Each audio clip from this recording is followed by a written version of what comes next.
My name is MahoganyK. I'm a hip-hop artist based out here in Washington, D.C. MahoganyK is it's a combination of two names and ideas. When I was living in Philly, I went by Mahogany. During that time, I was going through a lot of changes, ups and downs, constantly. I mean, I was fresh out the military, so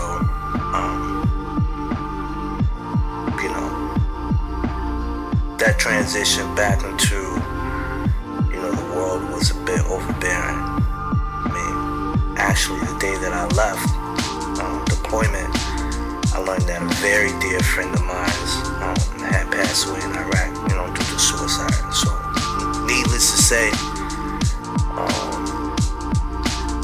it affected me so much to the point that, I didn't really have enough motivation to go on after that point. But for some reason, I found enough strength to at least finish, my degree at Temple University.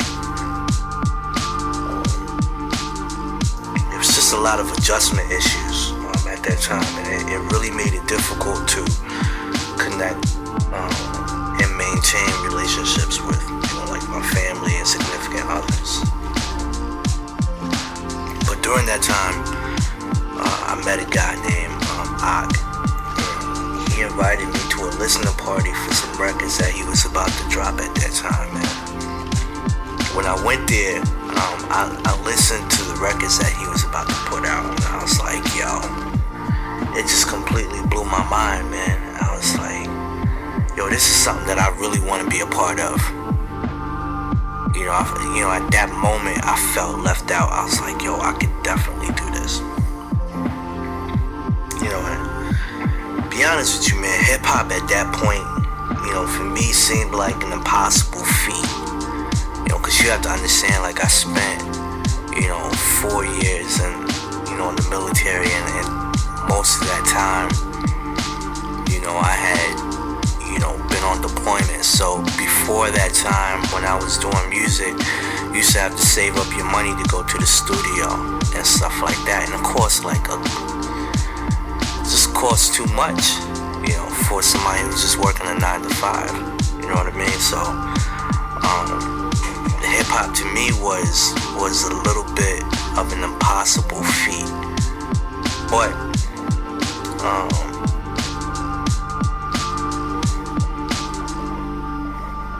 I had always rapped. I mean, since I was 16 years old, I always rapped. I mean, I always wrote about what I was going through, how I felt, what I saw, and I always wrote it like in poetry or in some type of prose.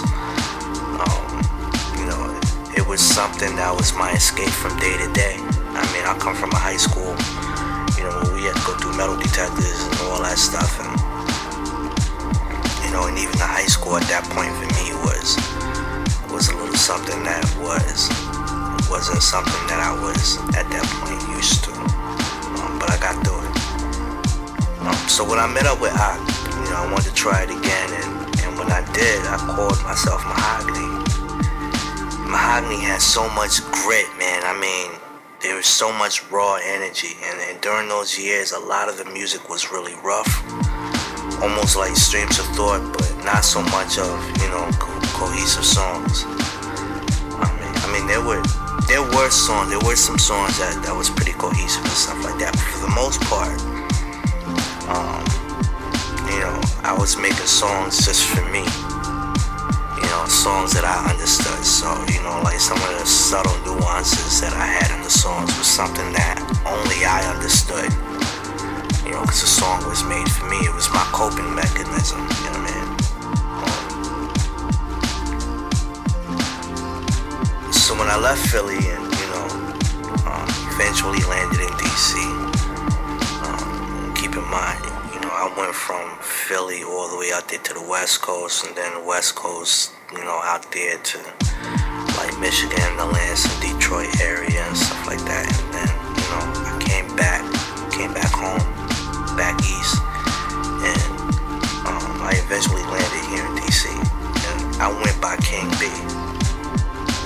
And when I went by King B, I was in I was in a different place. I still wasn't there so much financially, but a couple of years had passed, so my adjustment to coming back into the world, after being deployed, for the majority of my time in the military, my adjustment was getting along a little bit better. So there was some times where I was able to kind of cope with things, and then of course, I did school and things of that nature. So with that, being in a different place, I noticed that my songs, became a little bit more cohesive. Like I started to understand musically, like how to write, that poetry and prose that I had previously before. I understood how to write that and, translate it into songs. And I liked it. I was able to ride a beat, find a melody, and, ultimately I was getting better. But then, one day I went back and I heard, some of my old songs under the moniker of Mahogany. And I was like, yo, these are some really good songs, man. So, these songs right here, man, it's dope. But I had missed that grit, that raw energy. But, I love the direction that I was currently in at that time, So what I did was combine the grit and honest approach to music of Mahogany with, the smooth delivery and musical understanding of King B. Therefore, MahoganyK was born.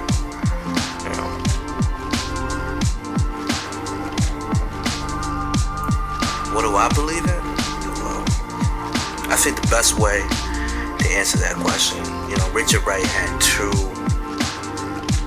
quotes that really kind of stand out for me. The first quote is that the artist must bow to the monster of his own imagination.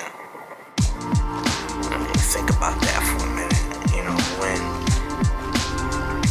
When he says that you have to bow, I believe that I am at times subject to the overwhelming desire to create. It's what makes me tick. If I don't create, then I feel that I'm a little bit off. If someone tries to stop me from being creative, I start to become a little stressed out. I'm a little depressed, because the reason why is because that's an inherent part of me. That's something that I've been doing for years at this point. So if you take that away from me, then I feel some kind of way. It's something that I have to do. I can't rest until I get that inspiration out. And sometimes that can go for weeks. So, creatively, from that standpoint, that is definitely something that I wholeheartedly believe in, is that the artist has to bow at some point in time to the monster of his own imagination. It just makes complete sense, The second thing that he said that I believe in is that they hate because they fear. And they fear because they feel that the deepest feelings of their lives are being assaulted and outraged. And they don't know why. They are powerless pawns in a blind play of social forces. Now that to me is real deep. And I say that because I believe that as musicians, artists, the history of hip hop, we gotta stay grounded. We have to. We gotta stay grounded in the streets. We gotta stay grounded, as community activists.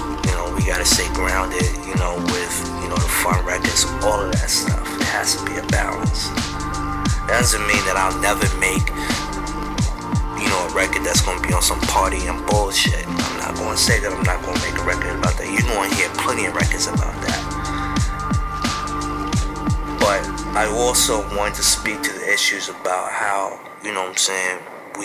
we're living out here, And I'm not just talking about, here in DC, Baltimore, Philly, Newark, New York, Providence, Hartford, Boston. I'm talking about everywhere, sometimes feel, the opposite of, what my peers feel. That, we shouldn't, meaning musicians or artists or even, celebrities of some caliber, be engaged in the public forum. That shit blows my mind. It really does. Because those in the public forum, to me, those are your fans. That's your base. They want to know how you feel, about an issue, or if you feel similar to what they feel, or if you feel some kind of way about it, or if you disagree, or if you agree on an issue that they're going through every day, from day to day. They want to know that. The words that, we speak, as artists, these aren't just words to me. I feel like there's, it might sound like, it's reckless. Like, he's just saying, fuck, damn, shit, bitch. But yo, peep the context in which is being spoken at. You can be nodding your head, bobbing your head to it and stuff like that, but yo, peep the context in which it's being spoken at. It's almost like, what Tupac said. And I'm definitely paraphrasing, because I don't know exactly, in terms of, word for word what he said, but just paraphrasing. I may not be the spark to that change to the world, but I might be the catalyst to that spark.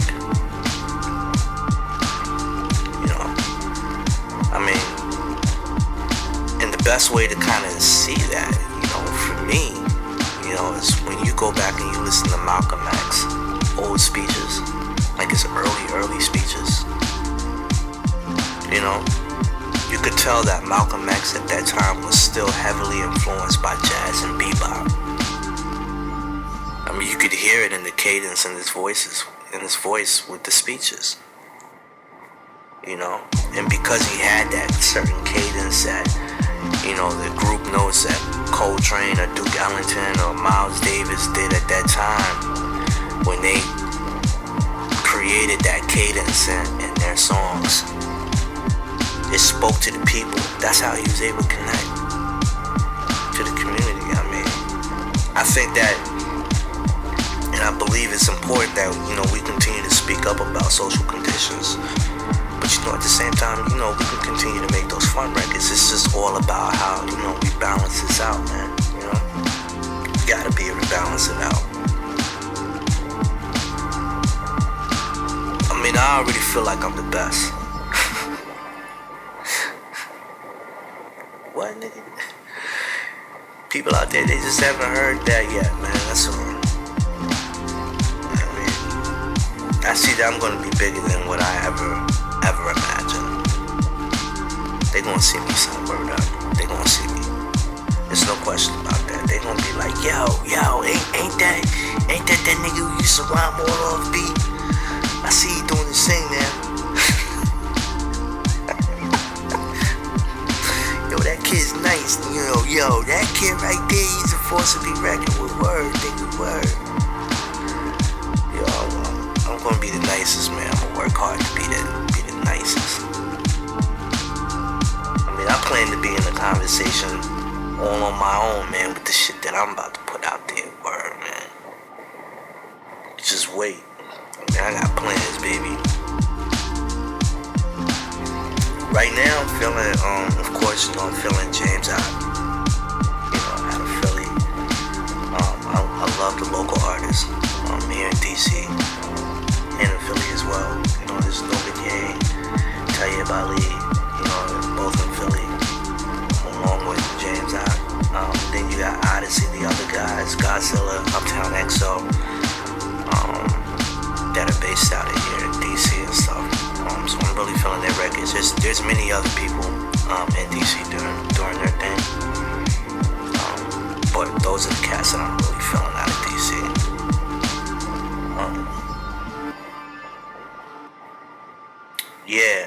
Who influenced me is Mobb Deep, Nas, Slick Rick, early Jay-Z, J. Cole, Kendrick Lamar, Dilated Peoples, Black Thought,